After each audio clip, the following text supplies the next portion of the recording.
Nollywood as an industry, despite being number 2, number 3, despite being one of the most vibrant film industries in the world, it is also one of the least funded. And the barrier currently for being truly global, I think, is production value. What is the actual appetite for African films in Hollywood? Are you hearing more directors and producers seeking it, interested in it, or is it still we're back to where we started? Some people chase opportunity. David Oyelowo builds systems. From Lagos to London to Los Angeles, David has turned storytelling into stewardship. Through Yoruba Saxon, where he redefined what dignified representation looks like. And now through Mansa, the streaming platform he co-founded to give Black creators equity, transparency, and power. Hollywood is a myth. It's not a place. It's no longer really an industry. It's completely decentralized. And there are people trying to hold on to that myth, like any dying empire. I think the warning for any other big industry out there is... In this conversation, we talk about what it means to build infrastructure for culture, how Mansa bridges the diaspora and the continent, and how ownership is becoming the next form of liberation. No one prayed into Selma happening more than my mother. And 2 months before we were due to shoot that film, she got a brain aneurysm. She got that brain aneurysm on the day that we moved into this beautiful new home in Los Angeles. And she remained in a vegetative state for 3 years and never came back. You know, she ended up passing away just in the hope of them watching those from where they are and just seeing that it was all worth it, you know? We see the tweets, and every single day what we see is we love Afropolitan. This podcast is underrated. This is the best podcast ever. But the problem is 82% of you are not subscribers, but I know you guys are watching. So I need you to click the subscribe button so you can join the Afropolitan family. Thank you. David, so people are going to click into your specific episode, and they may be going on their way to work. They may be winding down from a long day. They may be going on a road trip. Mm-hmm. So the first thing I want you to tell the Afropolitan audience is why now is the great opportunity to be an African filmmaker? Because I think finally we are at the confluence of opportunity, technology, and disruption. Disruption is always a time of opportunity, and there is so much disruption in Hollywood that is leading to contraction.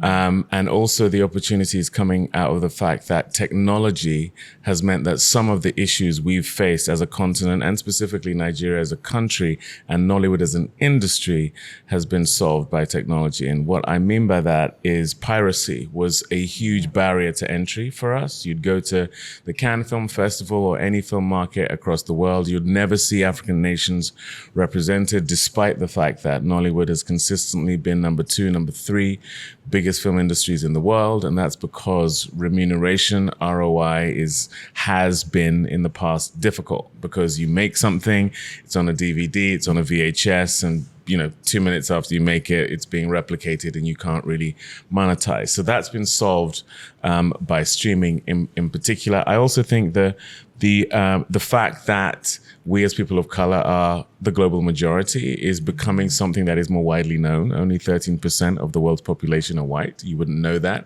if you were an alien who came down from Mars and watched TV or film. And that's also, I think, to do with the proliferation of technology when it comes to streaming, when it comes to social media. We are seeing images, we are seeing people, behaviors, fashion, food, music, movies, the likes of which we haven't seen before. And we're seeing ourselves as humanity generally represented in the behaviors and characteristics of other people who are not like us. So the world has gotten smaller as a result. So, and then also I just think the increase in production value for us as Nigerians. You've had a lot of people who have learnt their craft abroad and have come back and are celebrating that craft with the stories we have. But you also have, again, technology making the barrier to entry that that was money, resources diminish. So you can make a film on an iPhone now. You can distribute yourself on YouTube or on your social media platforms. You can get spotted doing great things, and that can be IP that is converted into something that truly becomes global. So all of these things were not the case 10, 15 years ago. You know, I'm curious because you talked about how Nollywood quite often is either number 2 or 3, right? Yeah. I'm curious, what is the actual appetite for African films in Hollywood? Are you hearing more directors and producers seeking it, interested in it, or is it still we're back to where we started?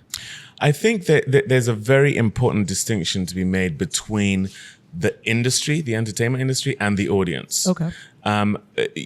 Squid Game has become the quintessential example. Netflix did not put money into that. It wasn't a priority to them. It became a hit in spite of Netflix, not because of Netflix. No one was checking for a Korean show that was going to go on to be the most streamed show on the most subscribed to streaming platform on the planet. What it did is it just demonstrated that the audience has different appetites to the gatekeepers who greenlight product. And so what that has done as a proof point is it has made the gatekeepers have to look beyond their own knowledge, their own biases, because it's good business. Not because it's good humanity, or because they are better people for having seen the success of Squid Game and shows like that. It's just good business, and you know that's a driver. You know, certainly in the West, it's a capitalist society, and that is going to draw people towards those things. Now, their prejudices still play a huge part in what gets greenlit and what gets resourced, and that's a big distinction because you know what. Despite being number 2, number 3, despite being one of the most vibrant film industries in the world, it is also one of the least funded. So a lot of what you're seeing is not commensurate with that notoriety, but we as the diaspora, we love it because we're represented within it. We recognize it. We want to support it. But the barrier currently for being truly global, I think, is production value, whereby, you know, because as a Black person, I don't like it when I'm watching something that represents me or my culture that feels lesser than. Yeah. That is not how I move through the world. Yeah. That is not my notion of who I am or where I'm from. So that there's a disconnect there. And so that's, to me, is the next frontier, is having all that we are meet with the resources that we deserve in order to be truly global. I love that so much. When would you say was the first time you consciously understood the power of media and narrative, right? Where it's like, look, if we don't have ourselves represented on these screens, this actually impacts even how we dream and imagine the world. I remember at a certain point when I had moved to the US, like America was everything for me. And so at some point I realized like I actually dream in white. Wow. Right? Like you're imagining things in white, like you're seeing heroes or superheroes in the movies, it's all white, right? So it wasn't until maybe like a Black Panther where you're like, oh, actually, we do have Black superheroes. So when was the first time you consciously understood the power that media had? Wow, that's extraordinary statement about dreaming in white. For me, it was actually doing a play. My dad, my parents, both Nigerian. I was born in the UK, but lived here in Lagos from the age of 6 to 13. And then we moved back to the UK after that. And, you know, typical immigrant parents, typical Nigerian parents, 3 sons, lawyer, doctor, engineer. I was supposed to be the lawyer. And so going into the arts was just not something that they prioritized at all. In fact, when I told my dad that I wanted to be an actor, he was just so completely confused. I could just see I'd given him such brain damage by expressing, why do you want to go with all these promiscuous people? You know, so I was like, okay. Don't know that that's the reason I shouldn't be an actor. But, you know, when I went to LAMDA, the London Academy of Music and Dramatic Arts, the only reason he could get his head around it is because I got a scholarship to go. And he could tell everyone back home, David is a scholar. So that gave me the 3 years grace to go be an actor. And then I graduated, and my dad had experienced a lot of racism in the UK in the 60s and 70s when he first moved there. I had the privilege of playing Henry VI at the Royal Shakespeare Company. And I didn't know it when I had been cast, but I was the first black actor to ever play a English king for the Royal Shakespeare Company. And my dad was notorious. You give him a warm room and a chair, he will fall asleep. That's just what happens. So him coming to see me in Henry VI, which we did Henry VI parts 1, 2, and 3. It's 12 hours of Shakespeare on a Saturday. We did all 3 in a day. So it started at 10:30 in the morning, finish at 10:30 at night. So my wife was deployed to sit next to him to make sure she nudges him every 5 minutes because he will fall asleep. And then he came on the day that the then Prince Charles came, obviously he's King Charles now, but he came to see the plays as well. Now, for my dad, I'll never forget him coming to the stage door afterwards, and he just said, "I cannot believe they allowed a black man to play the King of England. And it is my son."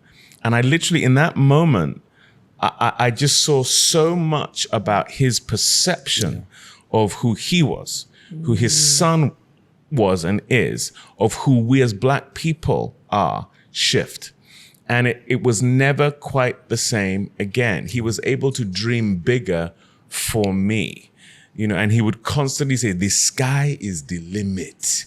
He didn't say that beforehand, as an actor. He was like, "When are you going to get a proper job?" So something shifted for him there. And that was a play. And I'm a big believer in you cannot be what you cannot see. The reason why my parents couldn't see success for me as an actor is because they didn't see evidence of it around them. British actors, black British actors at that time, no one was really, doing what Sidney Poitier had done or what Denzel was doing or, the stuff that we saw in America. And so that was a big moment for me, just in terms of what is possible. And I've gone on to be really fortunate and blessed to play roles that I have literally seen shift perception. In fact, my kids were with me on the set of Selma, where I played Dr. King. They had seen me playing the lead, the protagonist in a movie.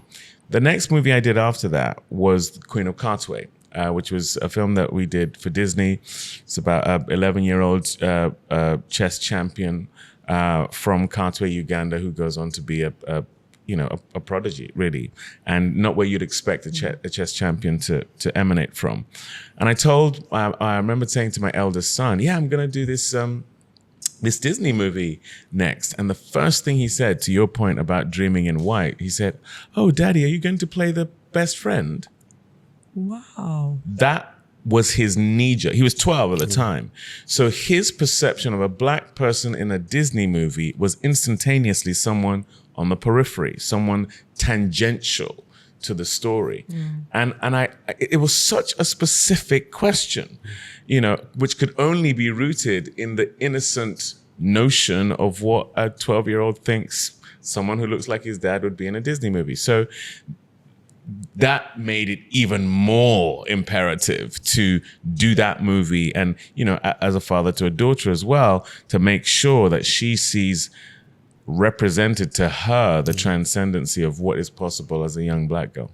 Those of us who are Nigerian, who had bucked the trend of lawyer, engineer, when we chose a completely different path, and maybe we've become successful at it, always remember the first moment it changed for our parents, where it went from, "These people, they're trying to disgrace me," to exactly. Actually, it's what there's something here. What was that story like for you? Was it a movie? Was it a play? Did they see, it's always sometimes also in the group chats, maybe somebody has forwarded them, "Oh, is this not David, your son?" And I'm like, yes, it is. What was that story for you where your dad or your mom were like, "Oh, actually, this thing you're doing, actually it might be making sense"? I'll never forget. My wife and I, we had moved to LA and things were beginning to work. And my dad used to drive a minicab. My parents had a minicab business. And every now and again, I would call my dad and he would be driving a customer, and I'll never forget this time. Say, David, are you in LA? Like that. I was like, Daddy, is someone in the car? What are you talking?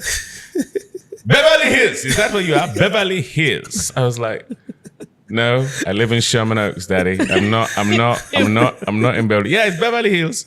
David is in a movie. What is that man's name? Tom Cruise.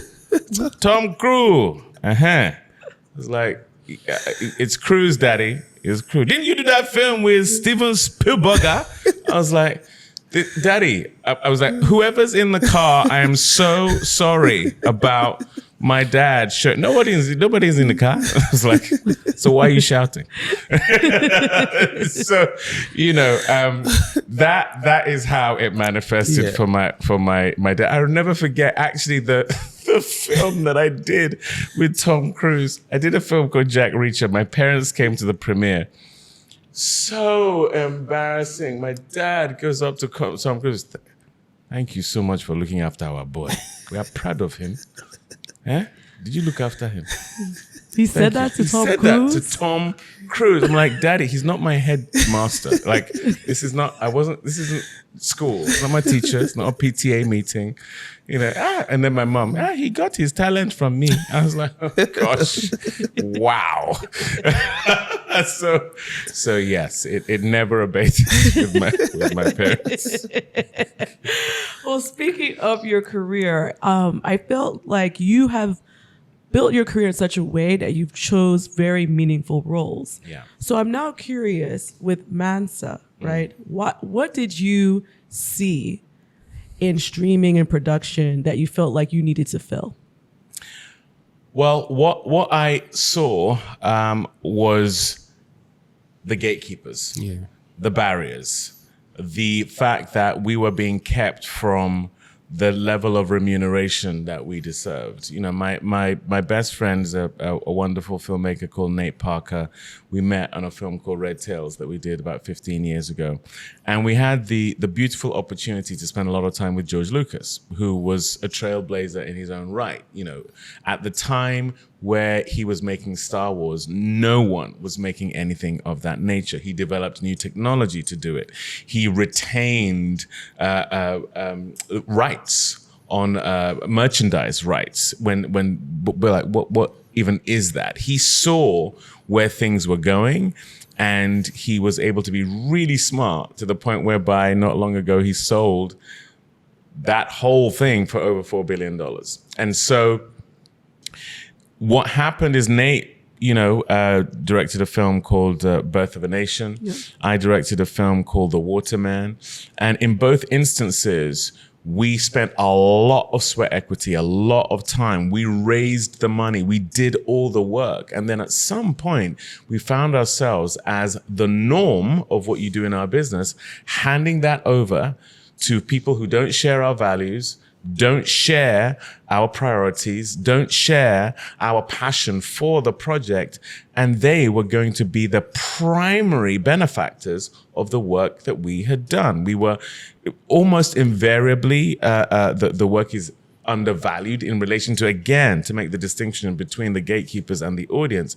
The audience went on to in the millions, both in terms of the money made and the people who watched both of those projects, but we didn't see anything akin to that level of remuneration for us, because there is a now normalized behavior in Hollywood, in the film and TV industry generally, is that you should just be grateful that we put you on, that you people got to see your work. And even though streaming in particular has done a brilliant job of democratizing content to the world, it also came along and disrupted the revenue stream. You used to have residuals, you used to have we used to have DVDs and real ancillary ways that you would get remunerated for the work you do. You had all of these different windows where you'd get another bump in your wage. Now they pretend like if you put something on streaming, oh, well, how do we tell who's streaming? It's absolutely possible. It's data. It's hard data. If you can tell me how many millions of people watched my show, I know you know how many people per minute, views per minute, is something that you have by way of data, because you're able to tell me about completion rates. You're able to tell me who started it and who didn't finish it. So if you can do that, then absolutely you can tell how, pay me by the person who watched it for 43 minutes and then clicked off before the 60 minutes. You can do that. That's a real thing. But they pretend like they can't. And a friend of mine says, when white people get a cold, black people get pneumonia. That's that's a real thing, because if that's happening generally, then if you are marginalized within any of those constellations, you really feel the pinch. And so we realized that we were upper echelon of black talent. We're actually the ones who are getting stuff made, getting stuff distributed. Can you imagine if you are someone new, or you are someone who isn't deemed to be, what we have been at that time?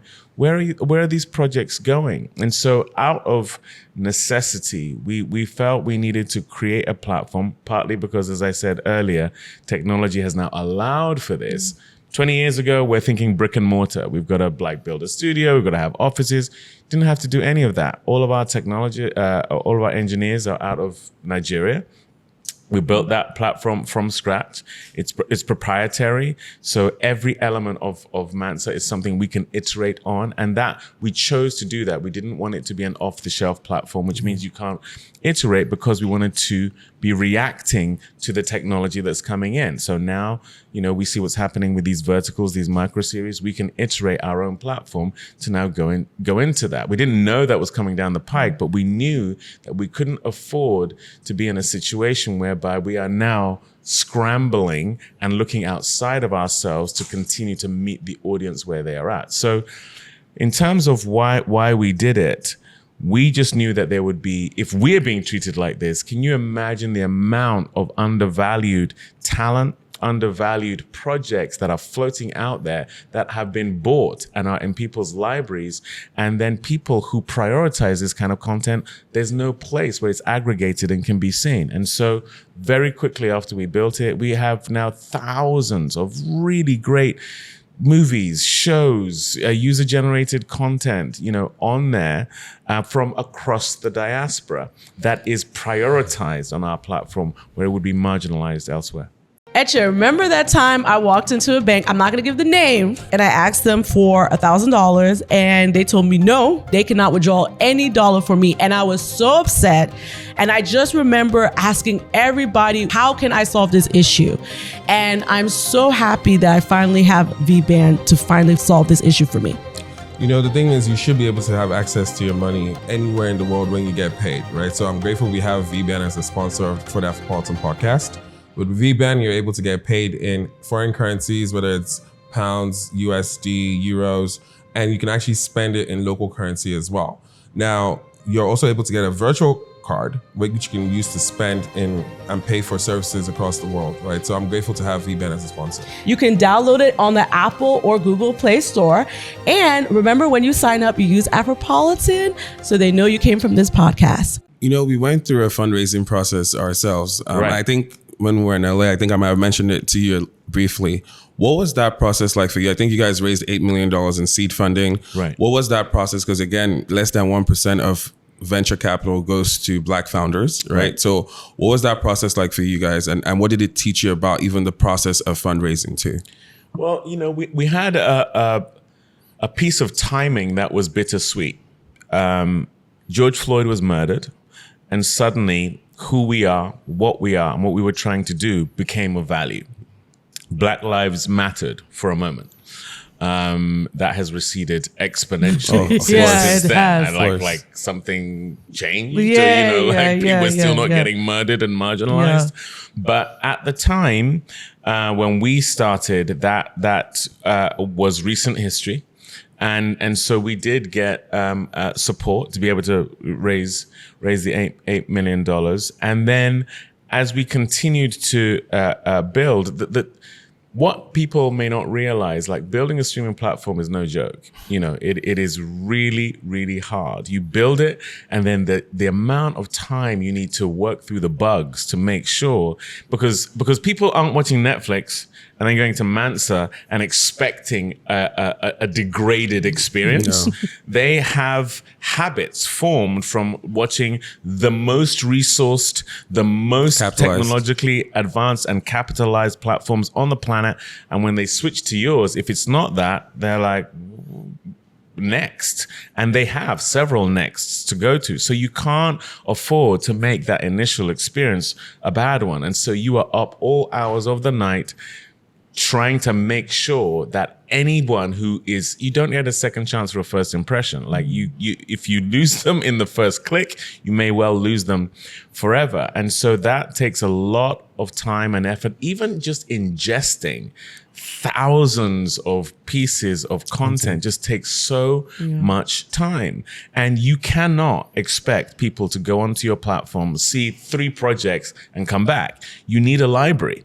And so these were all challenges that we knew were going to be there, but boy, oh boy, you know, if I'm totally honest with you, if we knew how hard it would be, I don't know that we would have done it. That's all of us. That's all of us who are builders. Is the thing. You know, the ignorance is bliss, as they say.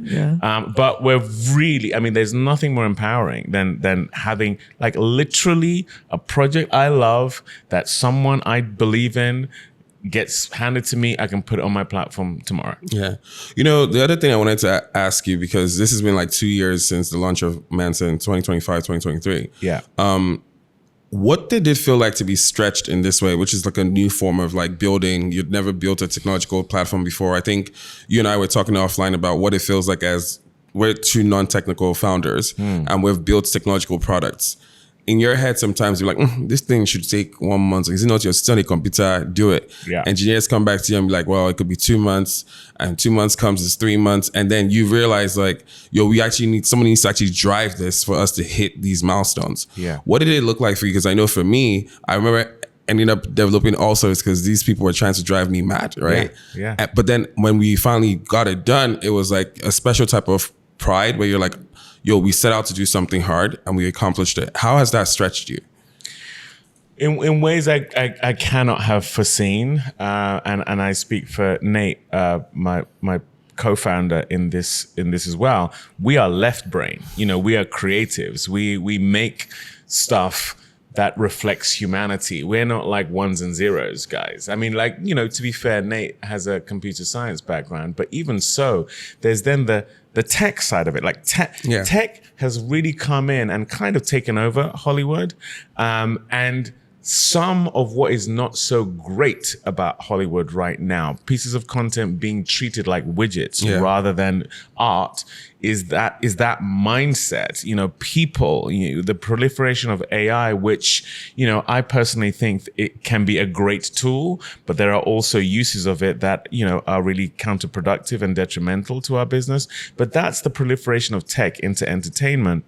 And so they are different sides of the brain. And it has been really, really difficult. Not only that, but in order to corral an audience, it's like, what's different about your platform? What is going to make it distinct? What is going to make the experience something that someone's going to tell someone else, oh, you got to get on there? Because not just the content, people actually, whether they know it or not, subconsciously, it's the experience of it. So we had to reiterate on, what are we not seeing elsewhere? What are the things that we don't like on other platforms that we would want to fix on ours? And that you're like building new interfaces, new technology, really. And you know, for instance, we wanted to have a thing whereby the audience can interact and comment on films as they're watching it. So we called it Watch Out Loud, and people can literally go in and it's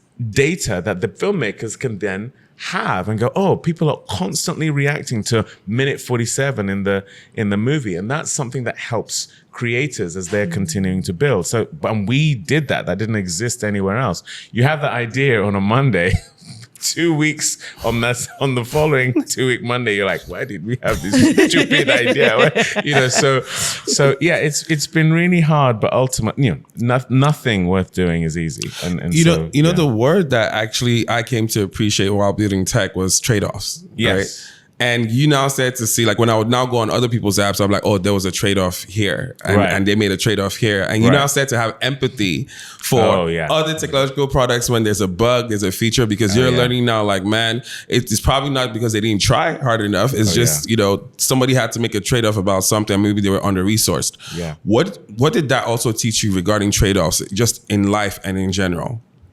Well, this is where being a creative is really helpful, because and where being a filmmaker who is used to having less than is needed to get something done, necessity is the mother of invention. And so, you just have to pivot. You have to figure out, if you're on a day on set and the crane isn't working, you just got to figure out how to do it handheld. And sometimes you land on a beautiful accident that wasn't what you had in your head, but actually even works better.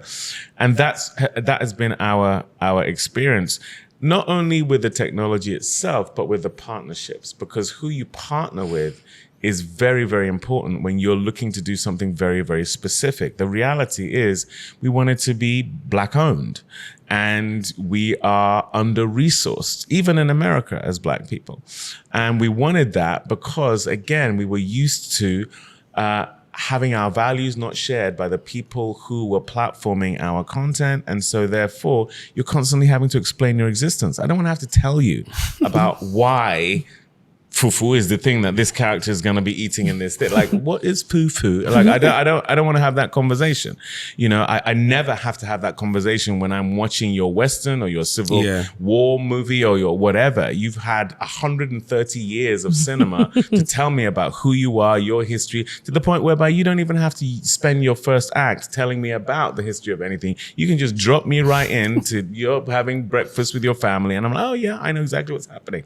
So I've made so many movies and TV shows where, like, you have spent hours going, okay, they're doing this because the history. So, that's why we wanted to create a platform where we didn't have to do that. That is hard. Yeah. That is really, really hard, because even the wealthy, well-funded VCs or individuals, they are so used to so many people coming to them for the resources that they're over, that they are just so predisposed to say no. And so that was something that, but again, being a creative, rejection is an occupational hazard. So it was like, okay, and next. What was the thought process around the business model for Mansa, right? Obviously, Netflix is subscriptions. Yeah. People go on Amazon, maybe Amazon Prime, and you subscribe to something. What was the initial thought process, and how has it evolved over time from a business model perspective? When we were starting our platform, it was becoming evident that the exponential growth of streaming platforms would have a cap. Yeah.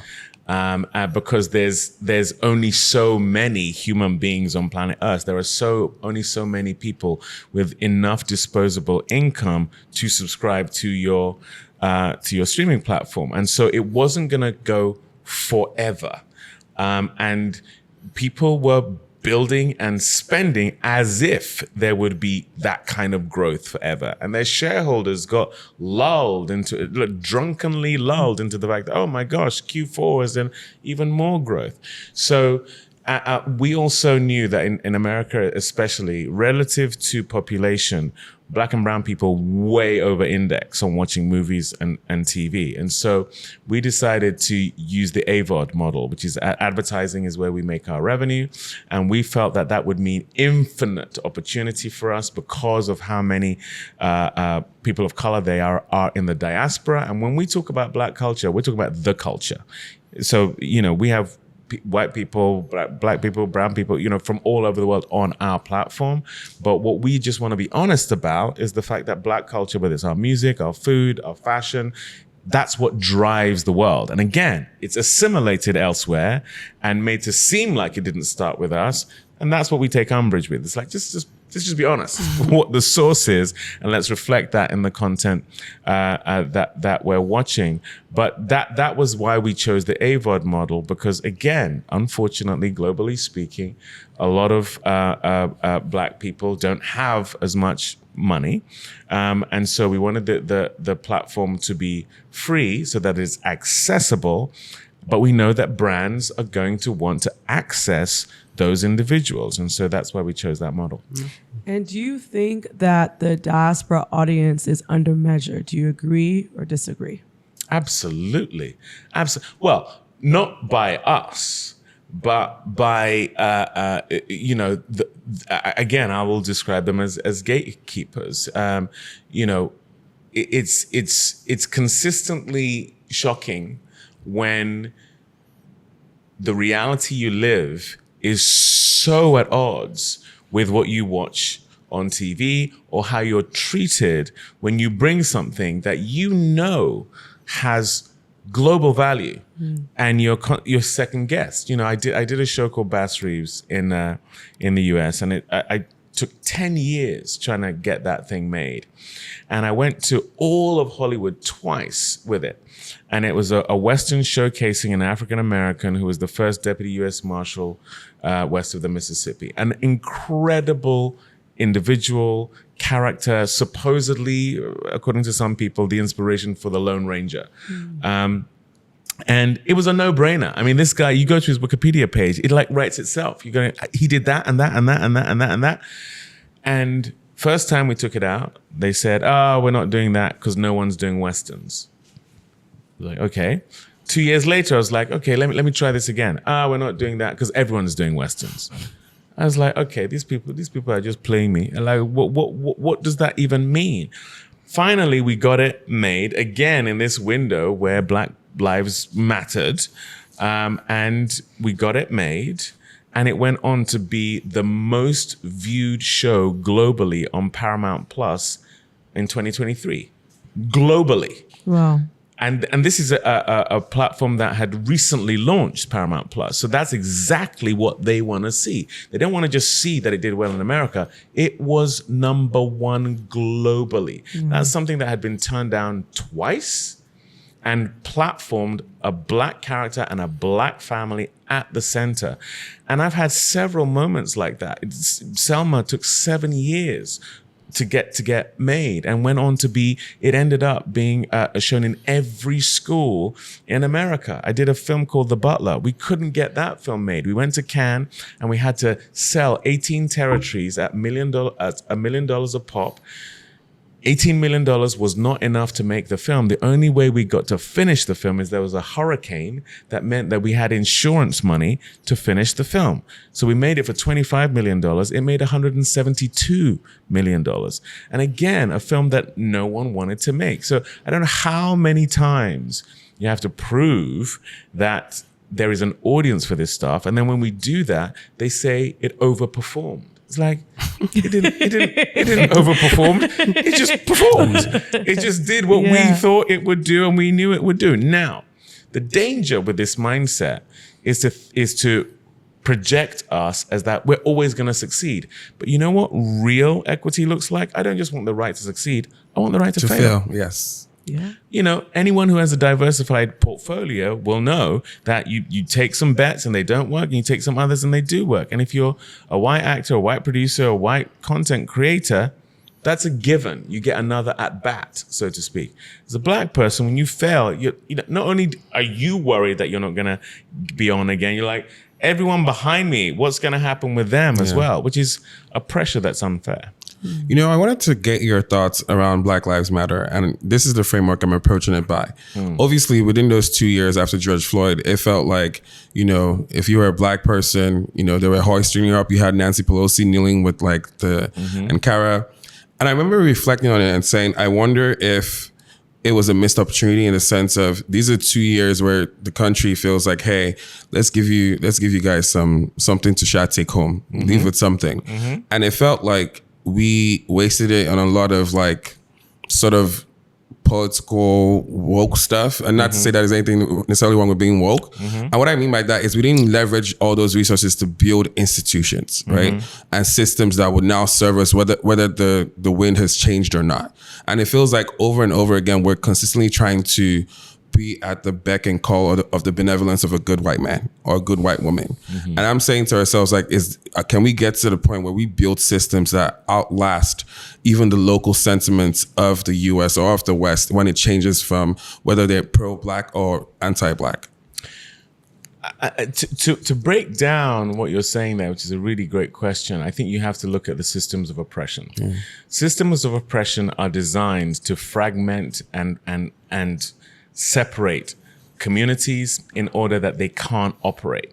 And in order to have supremacy, in order to remain the apex predator, you've got to denigrate the personality, the characteristics, the self-worth of the people you're looking to be over. And the way you do that is you break up their families, you break up their access to capital, and you make them feel like their existence is dependent on the apex predator. So what happens is the same thing that happens when someone who hasn't had generational wealth, who has no financial literacy, wins the lottery. What do I do with this money? And more often than not, it tanks their life as opposed to accentuates their life. Now, I'm not saying that we as Black people, generally speaking, are people who will not know how to spend money or have financial literacy. But when that is pretty pervasive, it's kind of unfair to expect that because a man was wrongfully murdered and you suddenly value our lives, that we now suddenly are going to have all of not just the resources, but the acumen to be able to now operate in all these ways. Now, the thing that is truly awful is the fact that it's a window. Like, if this was unjust, if this was a moment of cultural correction, let's stay in that moment. But you saw this with the Reconstruction era. After the the Civil War, you had 13 years of Reconstruction that precipitated Jim Crow. What about Reconstruction was so wrong that you not only reversed it, but you now decided to the Black people who became politicians and who gained wealth are now people who are being lynched because they had access to power. You have the same thing here on the continent when it comes to colonialism. Oh, okay, fine. You get your independence, but you are going to find a way to keep on siphoning out those resources by keeping people in power who you have in your pocket in order to keep everyone else down. That's the game. It's still being played till today. And so it's unfair that we have had so much of our history basically defined by these moments, brief moments where there is enough white guilt that it's like, quick, let's fix everything that was broken for 400 years or for, or for however many decades. And then it's all rescinded. Like, we need time to catch our breath from what y'all have been doing to us for all this time. So that, and this moment that we're in, I mean, Black Lives Matter, when was COVID? That was 2020. Yeah. So 5 years ago. 5 years ago. 5 years ago, to be now in a moment where DEI and woke are pejoratives, and where not only everything that was gained, but you're now you're cutting to the bone. Like, at least there was a bit of meat on the bone beforehand. Now you're cutting to the bone and you're licking off the meat in order to it's almost like there's we almost did something very bizarre there. Like, equity and equality. What was that? You're out here uplifting niggas? Come on. Yeah, exactly. Never again. Not in my name. Not on my watch. Yeah, exactly. Is what we're getting. So, like, 5 years is not enough time to catch up on like correct all 500 the years of like, like give us a minute, Anyway. I mean, but what I'm curious about is what resources do we need to really start seeing all the types of films being made? Because I even still feel like I'm tired of seeing slave movies. Like, I think we get it, every angle, there might be some hidden stories in there, but for the most part, there's other parts of Black history and even global Black history that hasn't been documented. Like, what resource do we need to do that? Because I also think that's important for our narrative. That's why I'm here. I'm here in Lagos right now. We're here at the African International Film Festival. We're having all these conversations about how can we find the resources to tell our own stories for a global audience. I think we can only expect for this level of marginalization or misrepresentation of ourselves if we continue to find those resources beyond ourselves. Like, we're the most minerally rich continent on the planet. We are the most amazing human beings, that I know anyway. I'm biased, but I would say that. And our stories are infinite and incredible, and they don't need a sequel or a prequel or be considered to be IP or whatever. They just are incredible, and there is an audience that has been proven to be there and ready to watch those things. I agree with you about the slave narrative, but the reason why you keep on getting that is twofold.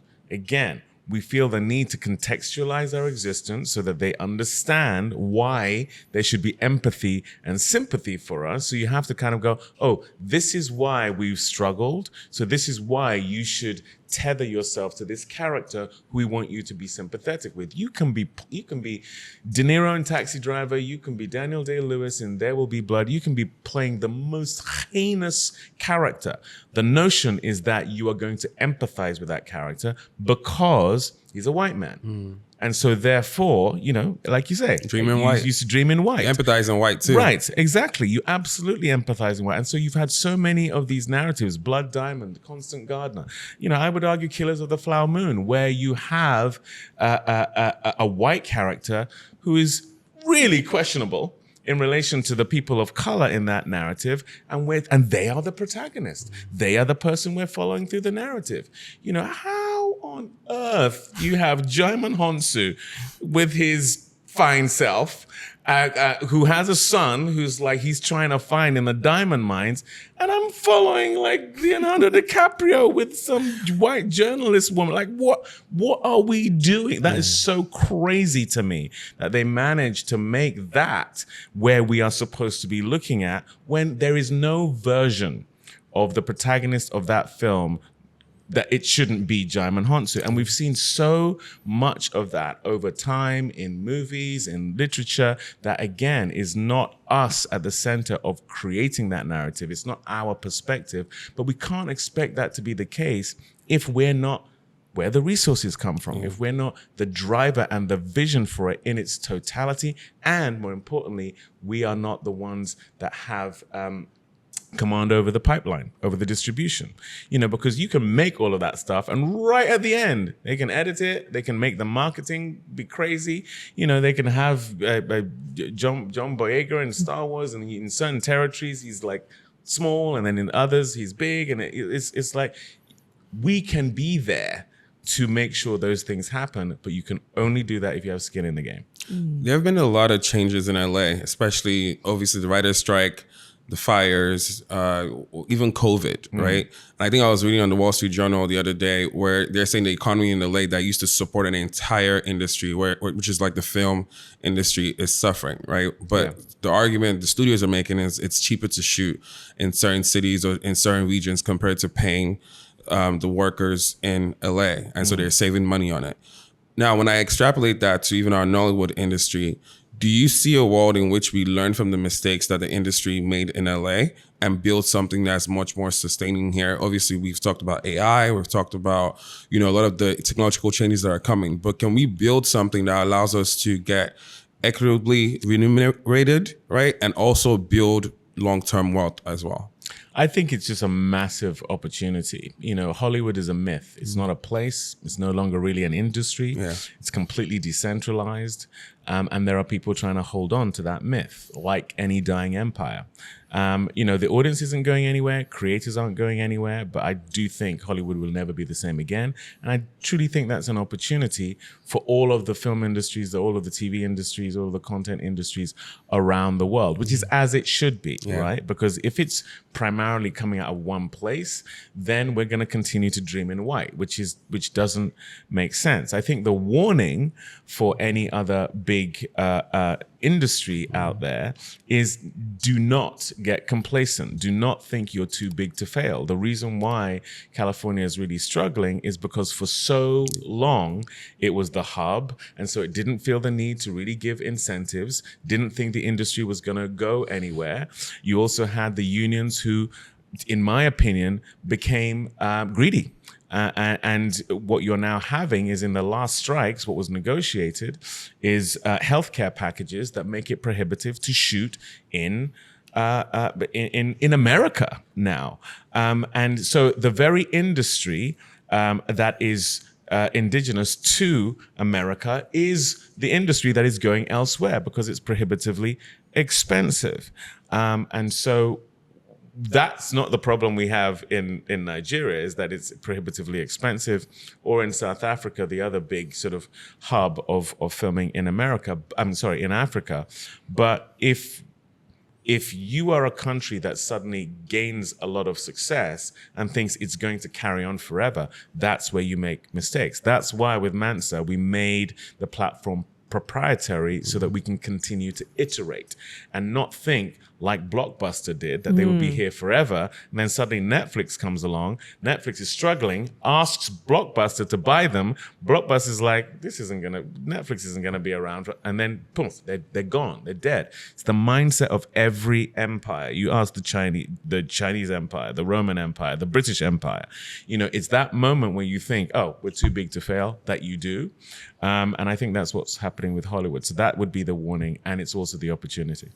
So I have a nuanced question. Yeah. And this is something that you may have reflected on. You might talk about it with your closest friends, but right. I feel like when I ask it, you know what I'm talking about. Uh-huh. We've talked about gatekeepers. Yeah. And we've talked about it in the context of, you know, the systems that we're in. Yeah.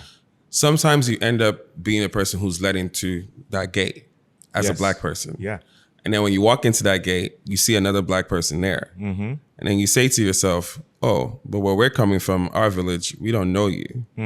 But you're in here and you're representing our interests. Mm-hmm. But then you seem like the type of Black person who goes in there and it's like, oh, I'm trying to hold the door open for my other people to come through. Correct. The other Black people who go in there and they're like, close them door, don't let them niggas in. Yes. Yes. What has that juxtaposition been for you, where you say to yourself, like when you're dealing with, you know, your white counterparts and you're the person who they know you're not gonna like let or fuck off your people. Mm-hmm. And you also have the context where, like, if this was a Berlin conference again, you're like, bruh, it's not gonna go the way it went before. And I think the nuance of this question is, sometimes me and a couple of my friends talk about this, where sometimes you don't get opportunities because they know you're going to be the troublesome one. Mm-hmm. And I'm sure it applied to Nate Parker too, where you're not going to let us jerk you guys around. Correct. And so we might need to shift you guys to the side. Right. What has that come? What are those reflections for you? This accent really helps. Yeah. You know, relaxes people. I'm telling you, man. So I'm very happy to deploy it as a weapon. You know, gets me in a few rooms, but you know, I'm Niger to the core. You know, like I also grew up in Lagos. Do you know what I mean? So, you know, it's about having a high level of emotional intelligence and self-awareness and discernment. Like I will spot that person right away. And they are more dangerous than the gatekeeper who is ignorant. You know, the Black person, the house Negro who's in there and is like,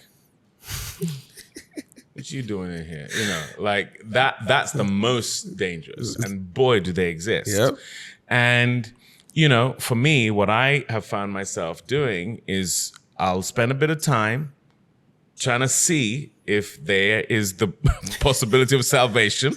And if there isn't, you just keep that person at a distance. Yeah. And sometimes you just got to extricate yourself from that situation, because I'm not trying to be in here making us look more crazy than they already think we are or would like us to be. You know, and so what you said there is the key about not just, for me, it's not about just leaving the door open. It's about blowing the hinges off and ideally building your own house. Yeah. So what I'm constantly trying to do is to say, yeah, this is great. This is great. You know, I have a first look deal at Apple. They've been very, very good to me. You know, I've got a show called Government Cheese that was like a really out there, surrealist family comedy that, you know, I don't know many places that would have made that show. We're developing Things Fall Apart with them right now that we're going to be shooting here next year. Myself and Idris Elba are developing that. And, you know, I've resisted doing it at other places because it was going to be under-resourced. Now, Apple has those kind of deep pockets. That means that, God willing, we're going to be able to do it right. And we insisted we're going to do it here. And in order to do that, you need resources and you need people who are prepared to go the journey with you. Now, the reason I bring that up is that you can partner with places that have gatekeeping as part of who they are, whether they know it or not, whether they like it or not, whether it's something they push or not. They are. They are the gateway for us doing a production that will be the most expensive and resourced production that probably has ever been shot in Nigeria. God bless Apple. I love them for that. Now, to your point, thankfully, I have allies within that organization who look like me who have helped facilitate that. Yeah. Like, I'm not getting to be in Queen of Katwe without a brother called Tendo Ngenda, who is Ugandan, was working at Disney at the time, and was able to push his own bias, his own prejudice. Like, that to me is what equality looks like. Equality isn't about you know, the gatekeepers allowing us in. It's having enough people who reflect society all pushing their own bias, and we can have a debate about which one should we do next. Oh, let's have a woman, let's have a person of color, let's have a, you know, that's what it should actually look like. But if it's just one demographic, then it becomes charity. And then if it's one demographic that has got someone there who gives them a pass, like the house Negro next to them who's like, oh, you know, in the same way that they used Obama for ages, you know, which is like, why are you complaining? We have a black president. That doesn't mean that I shouldn't get put on, or you know, and that was like where you would also hear people say, we now live in a post-racial America. You know, as a black person, you go, Yeah. well, is that even? That's an oxymoron. Like those things don't belong in the same sentence. And then, of course, we've now discovered that to be true. So what I have found. So I have these gatherings at my home in LA of you know, a lot of the black men in entertainment in our industry, and we just get together and we just break it down. And there is a lot of trauma on the basis of scarcity. Yeah. Like there's distrust between Africans and African Americans. There's distrust between African Americans and Black Brits. And it's all down to scarcity because we all think we have this small piece of the pie and we're all scrambling for it. But we get together and we go, guys, we should operate from abundance. And then it becomes a self-fulfilling prophecy. And before you know it, there is abundance because you created that abundance. And guess how you created it? By linking arms to make sure that your boy is on, that you get that production designer on, that, oh, no, we're not having the same person you always use for publicity. I've got my guy here who's going to do it. And you just see these things early. You can't be doing it after the fact. It's like early. You bring your tribe with you. And that's what I've found a lot of success with doing. Can you actually break or set the record straight about this Black British versus Black American actor thing? I know every few days I see it trending on threads around, oh, it just feels like all the Black British actors are getting all the American parts. They don't understand our context. Like, is that a myth? It's not a myth that Black British talent is over-indexing on a lot of the great opportunities. But what is a myth is that it is specific to Black people, because in general, because you have Daniel Day-Lewis, who's playing Lincoln. You have Christian Bale playing American roles. You have Kate Winslet playing American roles. You even have Meryl Streep playing British roles, playing Margaret Thatcher. Like, it happens all the time with white actors, but no one's calling it out because they are operating from a place of abundance. And why is no one calling it out? Because it's we're, as actors, our job isn't to play ourselves. It's just, are you the right person for the role? And then the judgment should be around, did you do it well? Simple.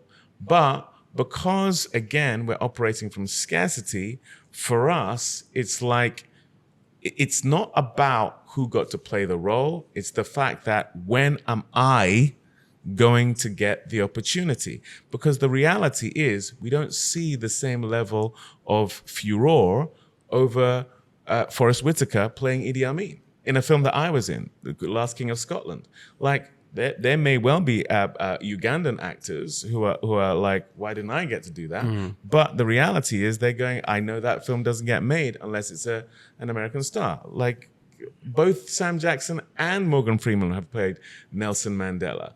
Viola Davis was in The Woman King. Chadwick Boseman played an African hero in Black Panther. You don't see the same kind of like that. We're not having that. The only reason it happens with African Americans, in my opinion, is it's coming from a place of scarcity. Now, that isn't to be dismissed. It's like, what do we now do with that? You have to create more opportunity, because what is happening with Black British actors is we're blessed to have a certain level of training that is more common to have in the UK. A lot of the time in the States, you're a musician, you're a comedian, or you've been a big fish in a little pond somewhere in your town. You come to LA, you don't necessarily you haven't had the opportunity to go to a Juilliard or an NYU or a RADA or a LAMDA. A lot more British actors have managed to get that training. So literally last week, there were 2 scholarships in my name. The David Oyelowo scholarship. And I've said one of those scholarships has to go to an American every year, so that we can populate the pipeline and not have to keep having this debate. Because trust me, no director worth their salt is hiring someone just because they're Black and British. It's like, who is the right person for the job? And some of the roles that I've played that have been African American, like I put Selma on my back. I helped bring Ava DuVernay on to direct that film. People think that she cast me in the movie. She didn't. I did a film called Middle of Nowhere with her and said that's the woman who should direct it, and made that happen. People watch Bass Reeves and go, why did he get to play that? I spent 10 years trying to get that thing made. And that, for me, I'm literally legally a Nigerian, a Brit, and I'm American. I'm all of those things. I've lived in all of those places. I'm legally all of those things. And that's what I want to do as a storyteller. Now, I understand why people get upset because of the scarcity, but I think people just need to also understand that it is not a function of us being better. It is to do with access. Actually, I even want to follow up because you talked about making things fall apart, and I'm excited to hear that. What made you pick that story? I mean, no. I want to hear your viewpoint. Obviously, yeah. But I want to hear your viewpoint. That's the mountaintop. Like it's arguably the most famous African piece of literature, most celebrated. It continues to make the top 10 list on several lists that are platforming the best novels ever written.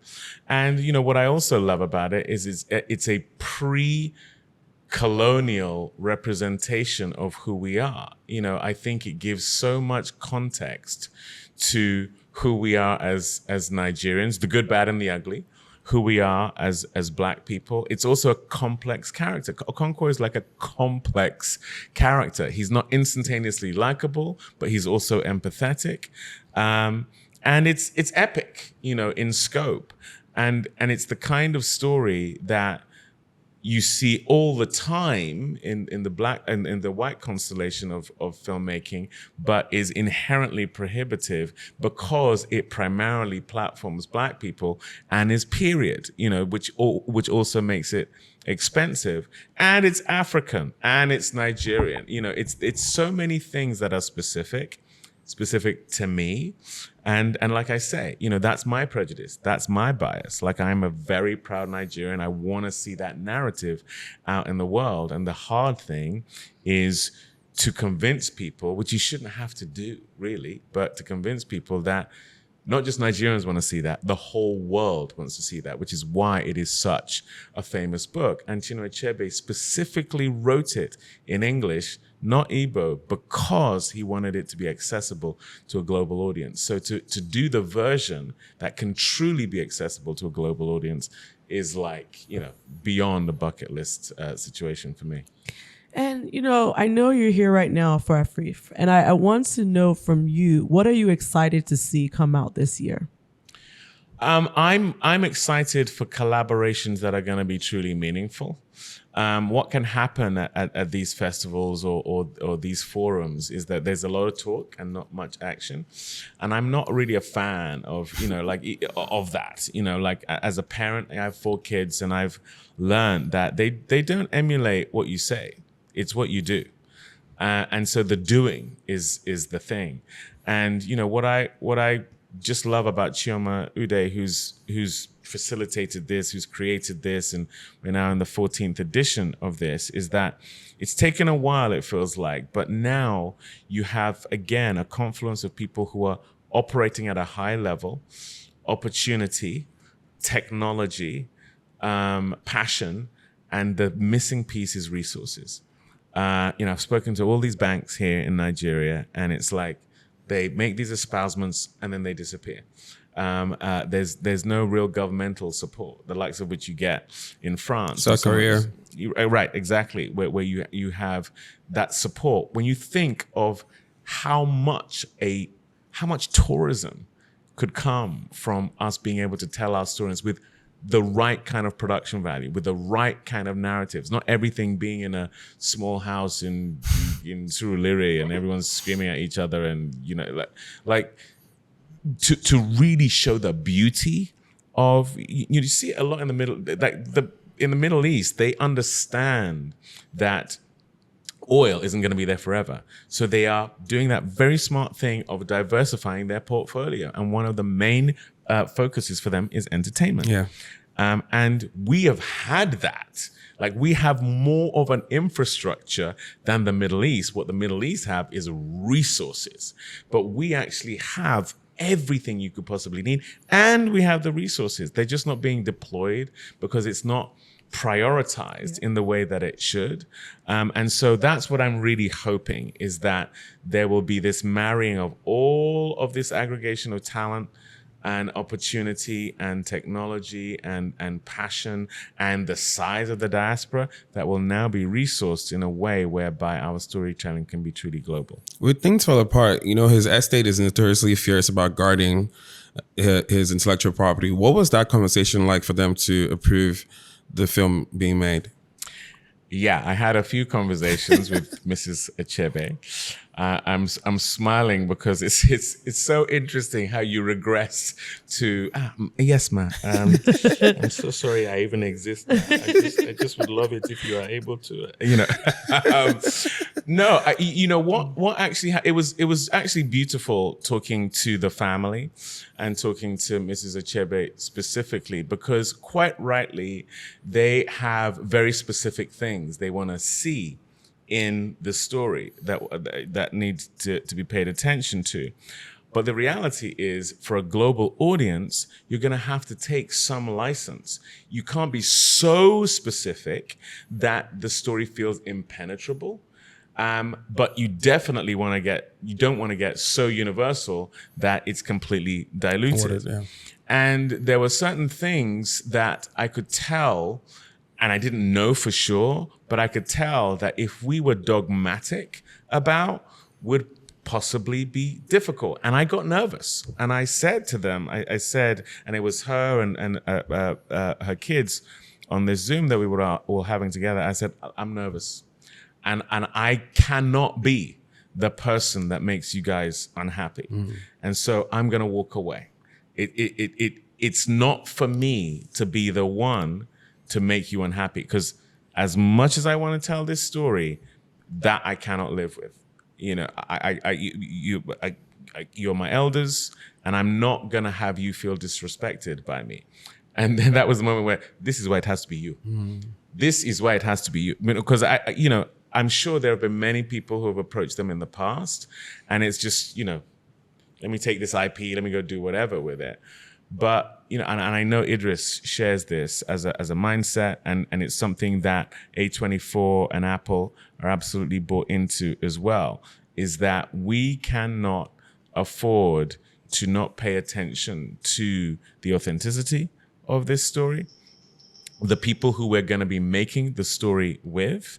We have fought to shoot it in Nigeria. The first place people go is to shoot it in South Africa, because it has more facilities, it has more of a tradition of filmmaking, and filmmaking of a certain size. The West feels more comfortable there, especially in Cape Town, where a lot of people look like them.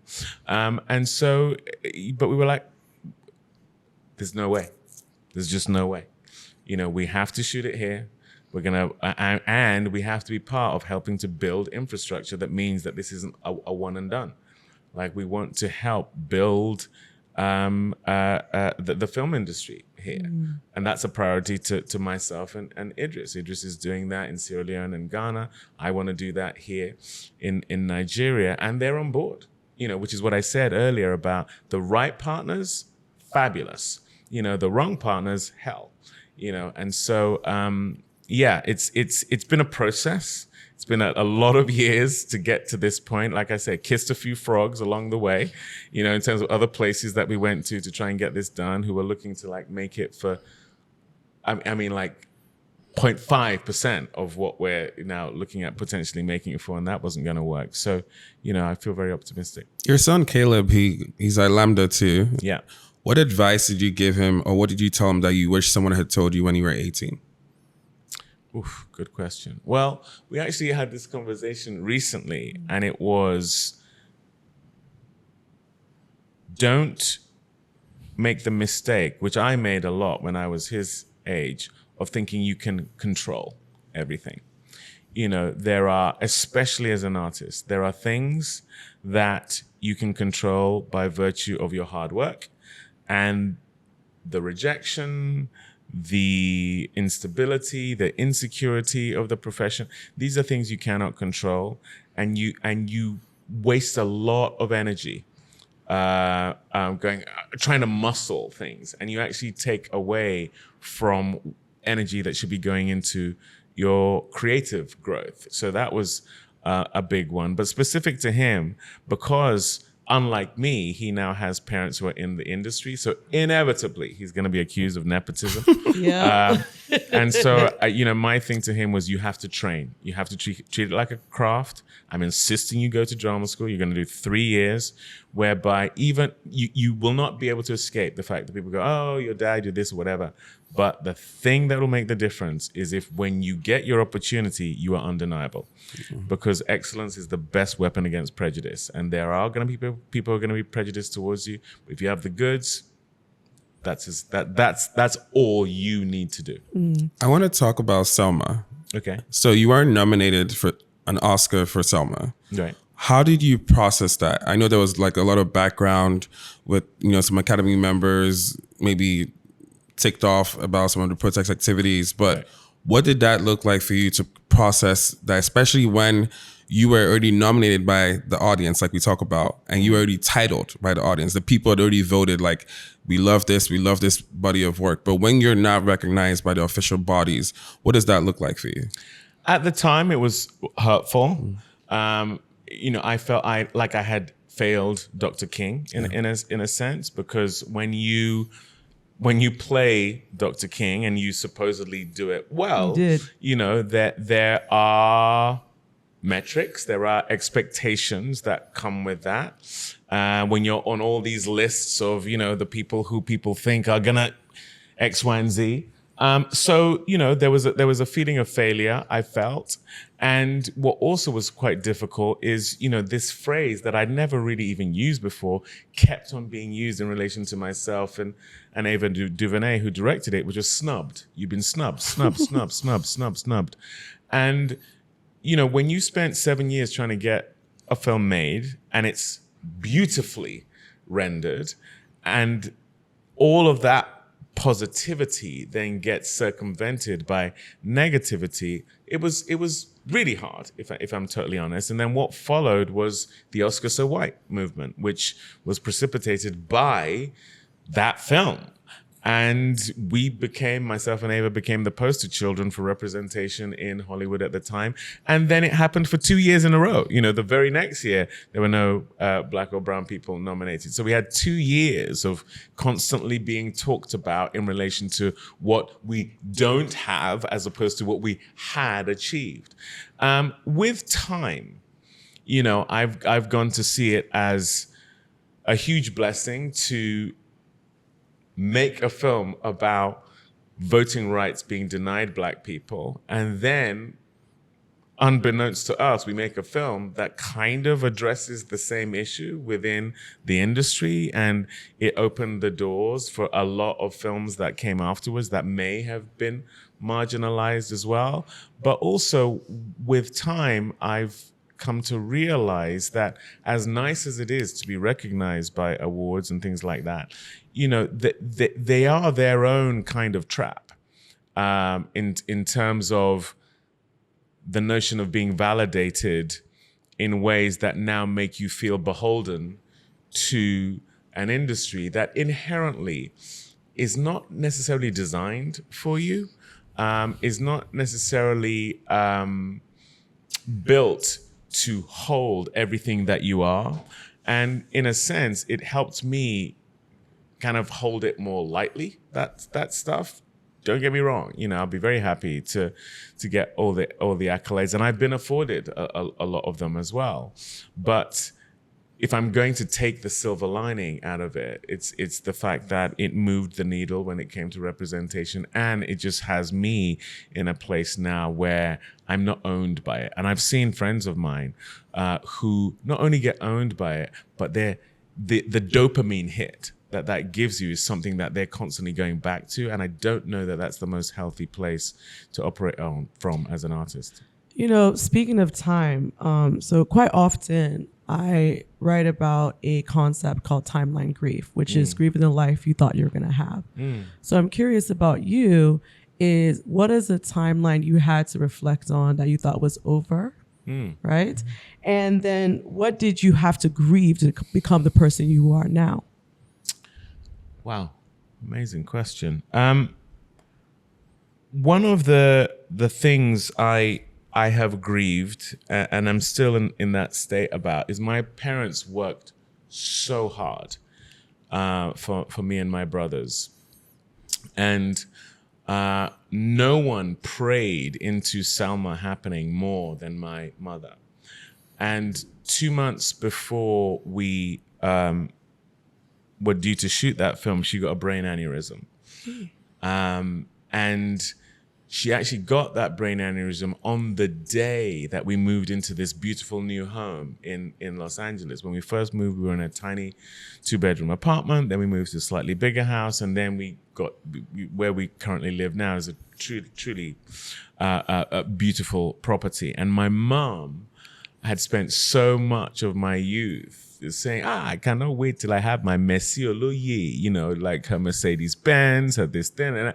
And we were coming into this moment where I was going to be playing Dr. King. That had been this huge journey. We were just beginning to get our foothold. It was beginning to work. And so for her to have a brain aneurysm the day we move into this house, 2 months before I'm playing Dr. King, like I had to fly back from LA to London to be with my mum. I'd had to put on all this weight to play Dr. King. All of it just dropped off with the worry, and I couldn't even be thinking about that. And she remained in a vegetative state for 3 years and never came back. She ended up passing away. And that is a a huge source of pain for me, that she literally, on the eve of where so much of the hard work that they had put in was about to be evident, for her in particular, that she never got to see it, is something in my prayer life. I find myself going, ooh, why that? Why then? Why this?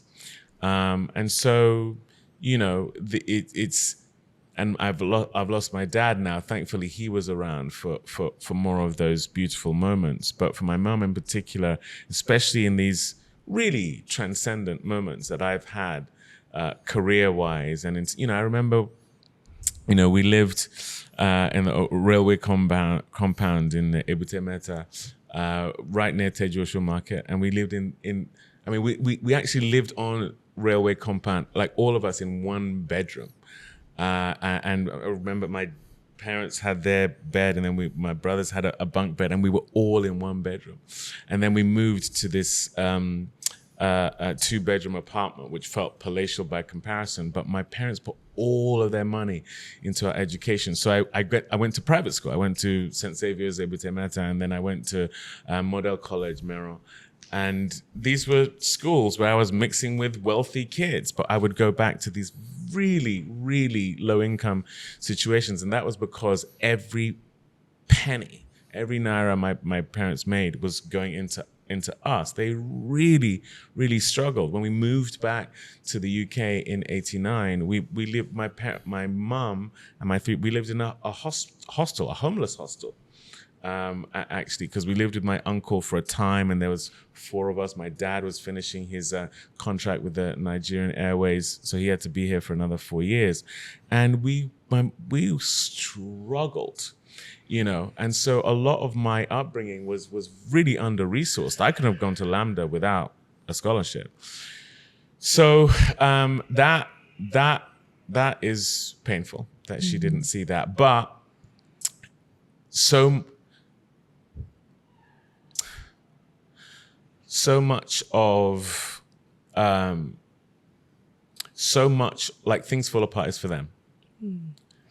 We're going to do a film called Heist of Benin, which is about a group of Black Brits stealing the Benin bronzes back from the British Museum to repatriate it back to Nigeria. And my mom was Edda, like she was from, that was stolen from her ancestors.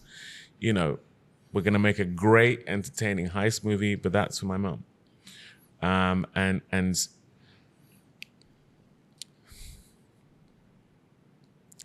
we're doing a show called Biafra, which is, going to be about the Biafra conflict that we're doing with the BBC. And, my dad was Yoruba, my mom was Igbo. And, they felt it would be problematic to be married because it was just after the Biafran War. So they moved to the UK just to be left alone. So they essentially eloped, which is why I have this accent, which is why I was brought up in the UK. And people don't really have the context for, we still have these divisions, in terms of the Biafran conflict. So that's for my parents.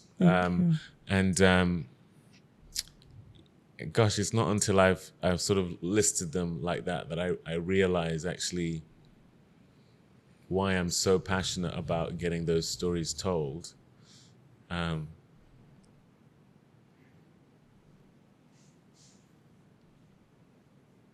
Yeah. Yeah, it's just in the hope of them watching those from where they are and just seeing that it was all worth it, when you were talking about, talking to Mrs. Achebe, and she was saying this is why you have to be the one to do it. Yeah. It reminded me of even why we also do this podcast, because a lot of it is about honoring people and honoring them in the right way and their legacy and their stories. And I think a big part of how we have suffered as Black people globally is that we don't even honor ourselves, honor our stories. We don't even remember. And a big part of why we keep repeating the same mistakes is we don't document and archive very well, right? So I think it's really beautiful that they did recognize that you would be the one who would treat this with the seriousness and the honor that it deserved, because so many times across, Africa, people just take things that's meant to be sacred and basically just defile them, right? And so it was very important to hear that part as well. Yeah, but our history is complicated, right? Not only our history as Black people, as Nigerians, but each and every one of those narratives is about us being taken from. 1897, the British called it the punitive expedition of 1897. And they just raped, pillaged, took the stuff. It's in the British Museum now, and they literally have a plaque saying plundered from the Benin Kingdom. It's not even denied. It's just right there. And then they instituted the 1963 British Museum Act that meant you can't, literally, as all these countries were getting independence, they're like, oh, quick, let's put in a law that makes sure they can't take their stuff back. Yeah. And till today, 2025, well over 100 years later, they're still hiding behind what? If we stole the crown jewels and they were in a museum in Lagos, now, can you imagine? That what the equivalent would be the other way around?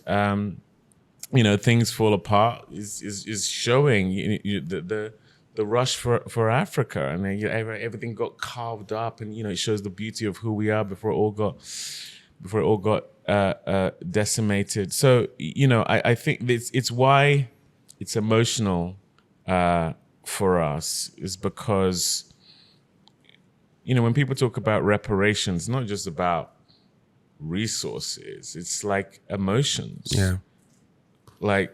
I talked to Ava DuVernay, and she does her ancestry, and she's 30-something% Nigerian. It's like, whoa, hold on. Yeah. And there's so many people like that our history is sort of bottled up in all of this trauma that our fabulousness is sort of masking for. Yeah. And so, I guess it's these moments that you just kind of go, okay, let's keep going. Yeah. I mean, it's interesting. I would really, edge on to look at his work. Max Cillian. Cillian, okay. Yeah. So he purposely keeps his name English, so nobody knows where he is from in Nigeria. Right. But what he does is he takes a deep dive in different periods of our history and does deep investigation around who is who and talks to everybody.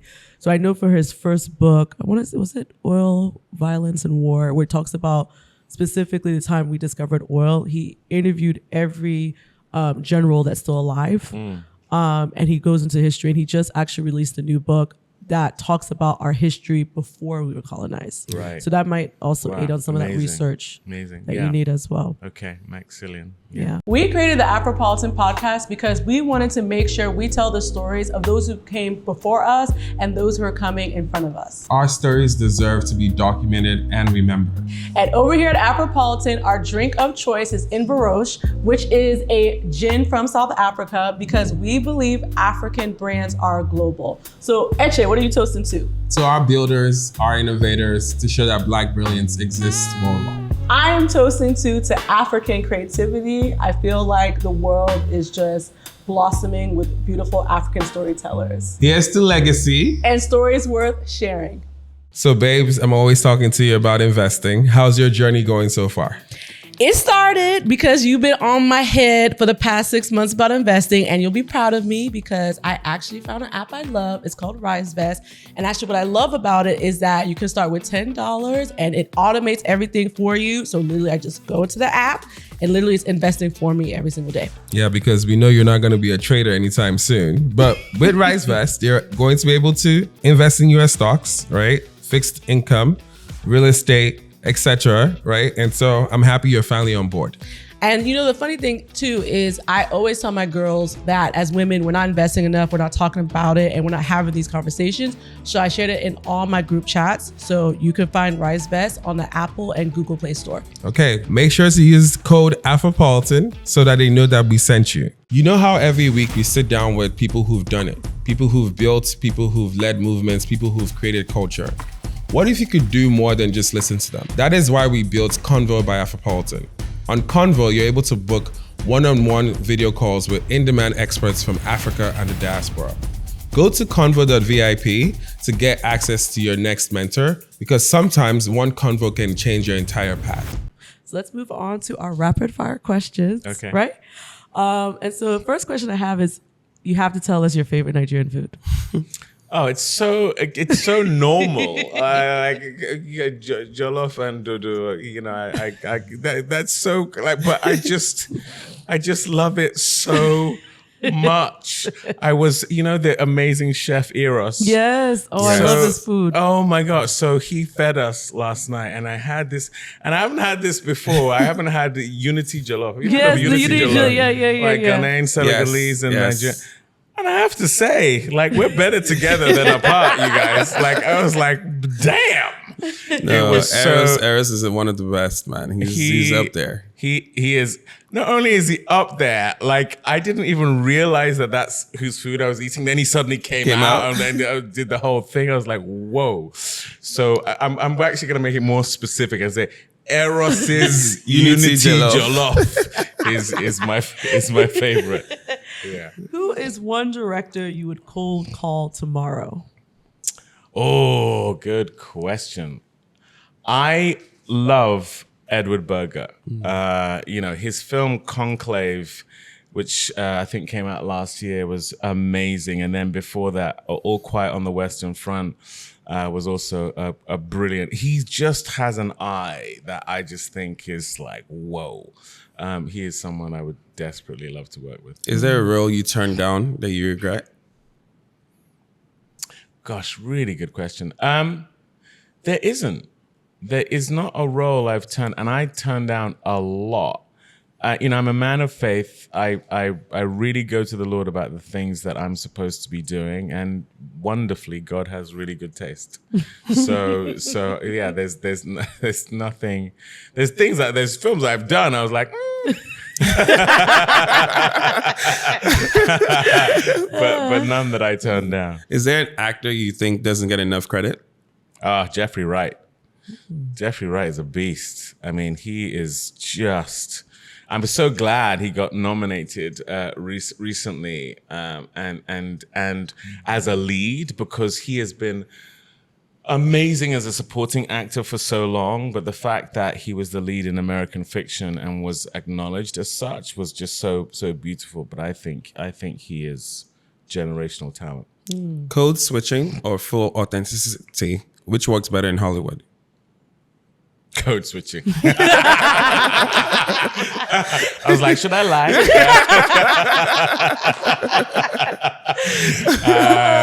Yeah. No, you code switch in order to get to the authenticity.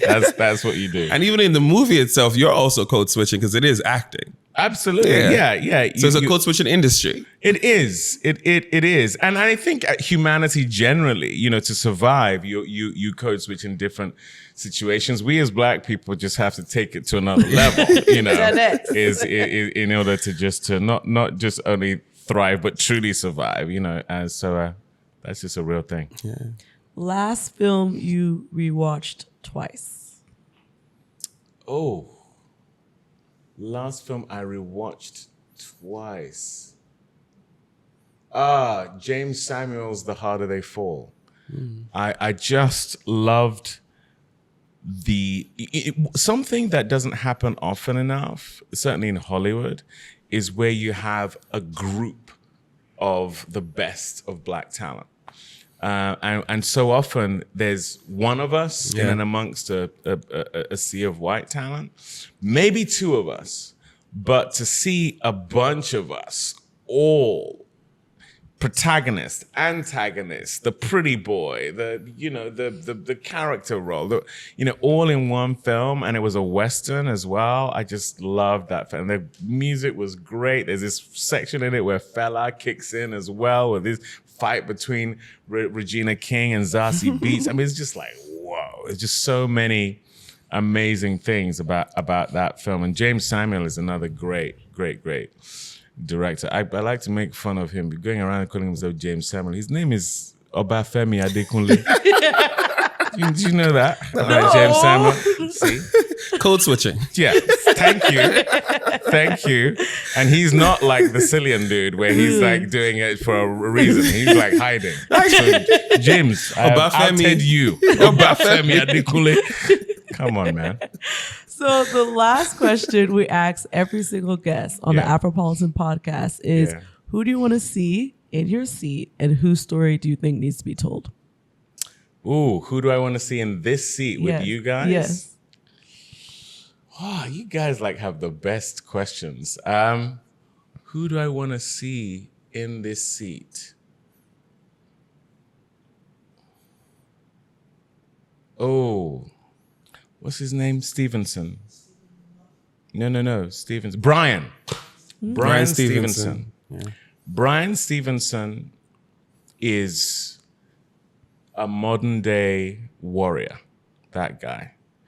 Going to his museum in Montgomery recently and watching what he has managed to build when it comes to the contextualization of not only Black trauma, but Black excellence. Yeah. I mean, I just think that guy is speaking to the now in ways that is just another level. And again, to what we spoke about earlier with this whiplash 180 that we're seeing in not only America, but the world global. Generally, when you're seeing the rise of the far right in the UK and across Europe, and, a guy who can speak to why this is, where it's coming from, and how we as Black people remain empowered through it all.